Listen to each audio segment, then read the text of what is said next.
மேஷத்துக்கு 11ஆம் இடம்ங்கிறது லாபஸ்தானம் மட்டுமல்ல பாதகஸ்தானமாகவும் வருகிறது. அப்படின்னா என்ன அர்த்தம் அப்படின்னா பாதகமான லாபத்தை கொடுப்பார். ராகுங்கிற கிரகமே கொடுத்து கெடுக்கக்கூடிய சுபாவம். இப்போ லாபம் அப்படிங்கிறது வரும், ஆனால் அந்த லாபத்துக்கு பின்னாடியே ஒரு பிரபலத்துக்கு பின்னாடி ப்ராப்ளம். அதாவது இந்த ராகு கொடுக்க ஆரம்பிச்சிட்டாருன்னா அவரை கண்ட்ரோல் பண்ணவே முடியாது. ஒரு 10 வருஷத்துல சம்பாதிக்க வேண்டிய விஷயத்த 10 மாசத்தில் கொடுப்பார். 10 மாசத்தில் சம்பாதிக்க வேண்டிய விஷயத்த 10 நாட்களில் கொடுப்பார். அப்போ அள்ளி கொடுக்கும் பொழுது என்ன ஆகுது, ஒரு பக்கம் 7 சனியின் தாக்கத்தில் நிறைய செலவுகளையும் துக்கங்களையும் துயரங்களையும் சோகங்களையும் சந்தித்து வந்த மேஷராசிக்காரருக்கு லாபம் வரும் பொழுது கண்ணு முன்ன தெரியாத ஒரு ஸ்பீடு பிடித்து விடுவார்கள். என்னையெல்லாம் யார் கேட்கறது, ஏதோ உங்களுடைய நல்ல நேரம், இத்தனை நாளைக்கு நான் ஒரு குட் பாயா நல்லவனா ஆதிவாசி அடக்கிவாசி அப்படின்னு இருந்தேன். ஆனால் எத்தனை நாளைக்கு தான் நானும் இப்படியே இருப்பேன். இனிமே என்னுடைய கரகாட்டம் மயிலாட்டம் ஒயிலாட்டம் சிலம்பாட்டம் முடிஞ்ச டிஸ்கோ பிரேக்கு எல்லாத்தையும் மொத்தமாக ஆடுறதுக்கு யாரும் இனி என்னை கட்டுப்படுத்த முடியாத ஒரு நிலைக்கு நான் வந்து விட்டேன் அப்படின்னு நான் சொல்லலை பிரதர். ராகு அப்படிங்கிற ஒரு கிரகம் சொல்லுகிறார். எல்லாருமே இது நேரத்தில் குரு பயிற்சி, குரு இந்த ராசியை பார்க்குது அந்த ராசியை பார்க்குது பிளஸ் என்னங்கிறத பற்றி தான் பிரமாதமாக பேசி கொண்டிருக்கிறோம். ஆனால் இப்பொழுது வரப்போகிற இந்த குரு பயிற்சியில் இது நாள் வரை குருவின் பார்வையை பெற்று வந்து கொண்டிருந்த அந்த ராகுங்கிற கிரகத்துக்கு இனி குருவின் பார்வை மறுக்கப்படுகிறது. சும்மாவே நான் ஆடுவேன், இனி என் இஷ்டத்துக்கு என்னை ஆட விட்டா அவ்வளவுதான் அப்படிங்கிற மாதிரி முழுவதுமாக சூறையாடுவதற்கு சுபக்கிரகமான குருவின் பார்வையை இழந்து முழுவதுமாக விஸ்வரூபமாக தனது விஷயத்தை எடுத்து சூறையாடுவதற்கு ராகு தயாராகிவிட்டார். 3, 6, 10, 11 உபஜயஸ்தானங்களில் எந்தெந்த ராசிக்கு வருகிறதோ அவற்றிற்கு மேலும் மேலும் அபிவிருத்தியும், எந்தெந்த ராசிக்கு நெகட்டிவாக வரப்போகிறதோ மேலும் மேலும் நெகட்டிவ் பலன்களை கொடுப்பதற்கு தயாராகிவிட்டார். அடிபட்டதுக்கு அப்புறம் ஐயோ இப்படி அடிபட்டுருச்சே அப்படி அடிபட்டுருச்சே இதுக்கு இந்த மருந்து போடலாமேன்னு சொல்வதை விட அடிபடுவதற்கு முன்பாகவே ஒரு எச்சரிக்கை பதிவாக இந்த பதிவை நாங்கள் வெளியிடுகிறோம். அதாவது எந்தெந்த ராசி எவ்வாறு தங்களை தக்க வைத்து கொள்ள வேண்டும் அப்படிங்கிறத முதலில் பார்ப்போம். கிரக நிலைகளை முடிவில் பார்ப்போம்.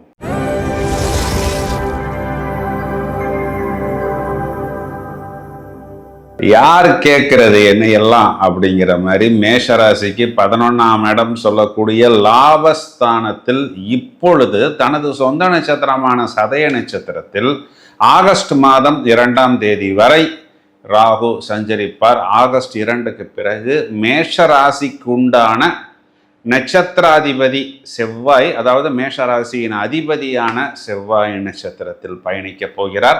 மேஷத்தை பொறுத்தவரை 11ஆம் இடம் லாபஸ்தானம் உபஜயஸ்தானம். உபஜயஸ்தானங்களில் முதல் தரமான ராஜயோகத்தை ராகு கொடுப்பார்.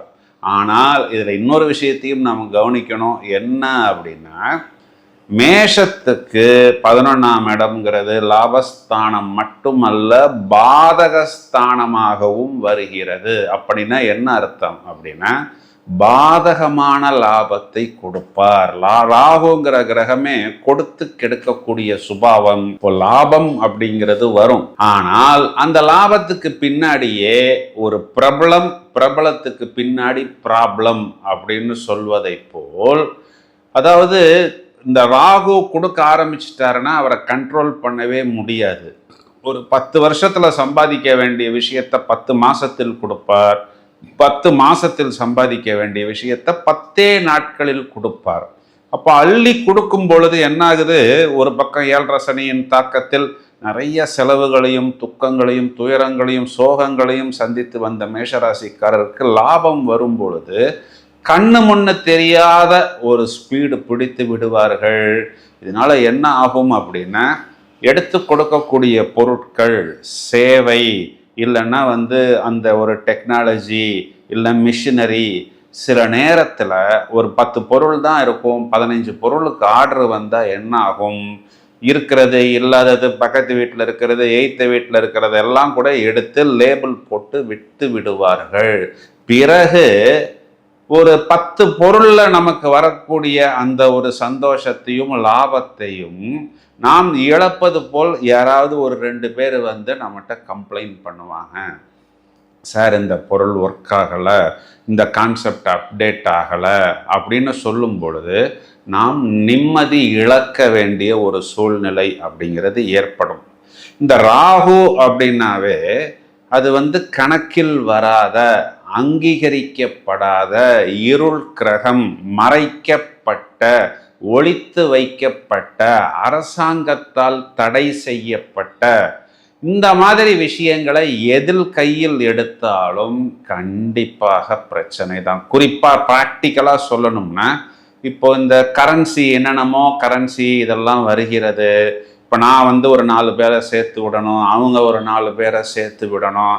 கடைசியில் போய் பார்த்தோம் அப்படின்னா, அந்த ஆப்பை யார் நடத்துகிறார், அந்த கரன்சிக்கு யார் உரிமையாளர், அது எங்கிருந்து வருகிறது, எங்கே போகிறதுன்னு தெரியாது. கடைசியில் பார்த்தா அந்த ஆப்பே செயல் இழந்து விடும், அந்த செயலி வேலை செய்யாது.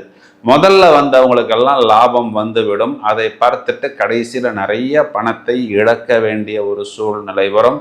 இப்போ நீங்கள் யாரையாவது ரெஃபர் பண்ணினீங்கன்னா, நீங்கள் சொல்லி தான் சிஸ்டர் நான் இவ்வளவு பெரிய ஒரு தொகையை போட்டேன், என் பொண்ணு கல்யாணத்துக்கு வச்சுருந்தேன், என் பையனுடைய காலேஜ் அட்மிஷனுக்கு வச்சுருந்தேன் அப்படின்னு நீங்கள் ஜவாப்தாரி ஆக வேண்டிய ஒரு சூழ்நிலை கண்டிப்பாக ஏற்படும். இந்த மாதிரி நான் இதை ஒரு எக்ஸாம்பிளுக்கு சொல்கிறேன். அங்கீகரிக்கப்படாத விஷயங்கள் எதுவாக இருந்தாலும் ரொம்பவும் ஜாக்கிரதையாக அதனை தவிர்ப்பது நல்லது. மேலும் 11ஆம் இடம் குறிக்கக்கூடிய மூத்த சகோதரம், அண்ணா, அக்கா, அந்த வயதுக்கு நிகரான நபர்கள் 11ஆம் இடம் குறிகாட்டக்கூடிய இளைய கலத்திரம். இளைய கலத்திரம்னா செகண்ட் ஒய்ஃபு, செகண்ட் ஹஸ்பண்டு. இந்த அனைத்து விஷயங்களுமே நமக்கு வழக்கத்தை விட கூடுதலான செலவு ஏற்படுத்தும். ஏன் அப்படின்னா, வீடு கொடுத்த சாட்டான் 12ஆம் இடத்தில் இருப்பதனால். இப்போ நான் சொன்ன இந்த அனைத்து விஷயங்களிலுமே மேஷராசிக்காரர்கள் கூடுதல் கவனம் எடுத்துக்கொள்ள வேண்டும். ஆகஸ்ட் மாதம் 2ஆம் தேதிக்கு பிறகு அவிட்ட நட்சத்திரத்துக்கு ராகு, அதாவது ஆன்டி கிளாக்வைஸா டிராவல் பண்ணும் பொழுது நட்சத்திராதிபதி செவ்வாய், அப்போ அது மேஷத்துக்கு 8ஆம் இடம். 8ஆம் இடம்னா மறைவு ஸ்தானம்.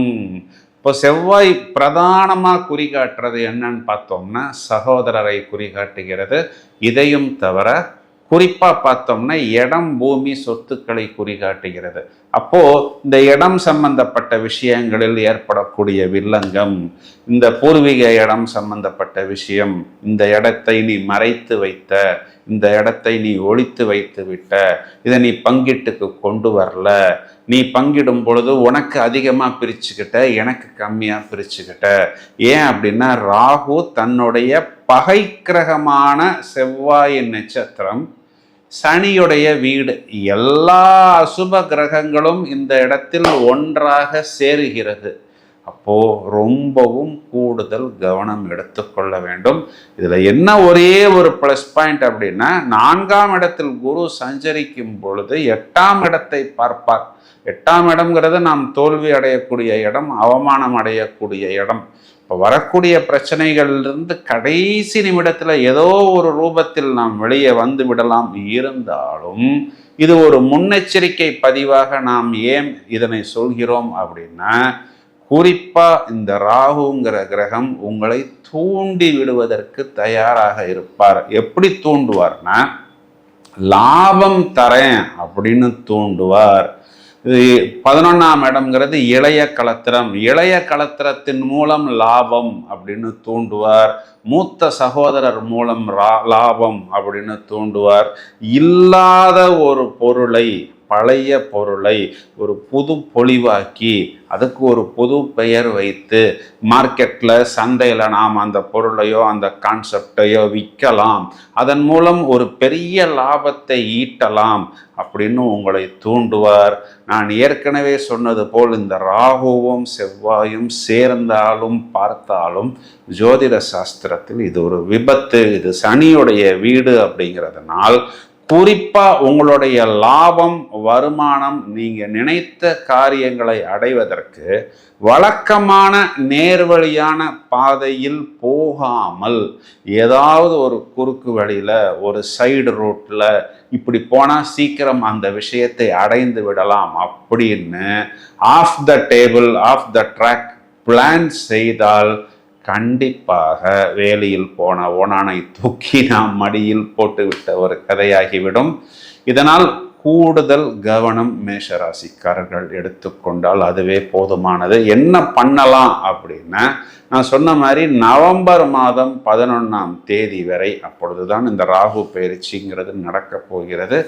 ரொம்பவும் கூடுதல் கவனம் எடுத்துக்கொண்டு அரசாங்கம் சம்பந்தப்பட்ட அனைத்து ஆவணங்கள், அப்ரூவ்மெண்ட், அங்கீகாரம், பர்மிஷன், லீகலி அட்மிட்டட் அக்னாலேஜ்டு ஐட்டம்ஸை மட்டும் கையில் எடுத்துக்கொண்டு பயணித்தால், குறிப்பா சகோதரர் சகோதரி இடம் பூமி சம்பந்தப்பட்ட விஷயத்தில் ஒரு பக்கா லீகல் டீமை வைத்து பிரச்சனைகள் இல்லாமல் எந்த ஒரு விஷயமாக இருந்தாலும் அதனை டாக்குமெண்ட் செய்து பயணித்தால் பிரச்சனை இல்லாமல் நீங்கள் உங்களை பார்த்து கொள்ளலாம். மே மாதம் 26ஆம் தேதி குரு பயிற்சி நடக்க இருக்கிறது. இது நாள் வரை மிதுன ராசி மண்டலத்தில் இருக்கக்கூடிய குரு பகவான் இனி கடகராசி மண்டலத்தில் உச்சமடைய போகிறார்.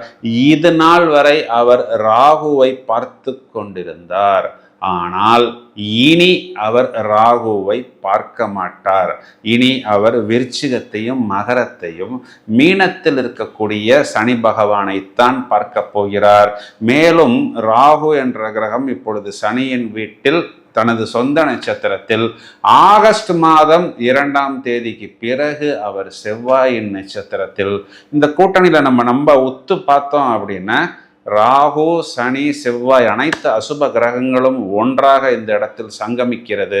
இப்போ இதுக்கு பரிகாரம் அப்படின்னு நம்ம எடுத்துக்கிட்டோம்னா, குறிப்பா செவ்வாய்க்கிழமைகளில், வெள்ளிக்கிழமைகளில், ஞாயிற்றுக்கிழமைகளில், ராகு காலங்களில் துர்க்கையை வழிபடுவது, அஷ்டமி திதிகளில், அமாவாசை திதிகளில், பௌர்ணமி திதிகளில் வாராகி, பிரத்யங்கரா, காளிகாம்பாள் போன்ற உக்ரமான தெய்வங்களை நீங்கள் வழிபாடு செய்து முடிந்தால் சின்ன சின்ன யாகங்களோ அர்ச்சனைகளோ அபிஷேகங்களோ அன்னதானங்களோ செய்வதன் மூலம், இந்த தெய்வங்களுக்கு உண்டான மந்திரங்களை ஜபங்களை செய்வதன் மூலம் இதன் வீரியத்தை நீங்கள் வெகுவாக குறைத்து கொள்ளலாம். முடிந்தால் ஒரு முறை திருநாகேஸ்வரம் சென்று ராகு பகவானுக்கு பால் அபிஷேகம் அல்லது அர்ச்சனை போன்ற விஷயங்களை உங்களால் உங்கள் சக்திக்கு என்ன முடியுமோ அதனை நீங்கள் செய்து கொள்ளலாம். பிறகு ராகு செவ்வாயின் நட்சத்திரத்தில் பயணிக்கும் பொழுது உங்க வீட்டுக்கு பக்கத்தில் இருக்கக்கூடிய பிரதான முருகன் கோயில்ல நீங்க செவ்வாய்க்கிழமைகளில், வெள்ளிக்கிழமைகளில் தொடர்ந்து அர்ச்சனை அபிஷேகம் செய்வதன் மூலம் இதன் வீரியத்தை நீங்கள் வெகுவாக கட்டுப்படுத்தி கொள்ளலாம். இன்னும் நிறைய காணொளிகள் தயாராகி கொண்டிருக்கிறது. தொடர்ந்து இணைப்பில் இருங்கள். வாழ்த்துக்கள். Thank you friends.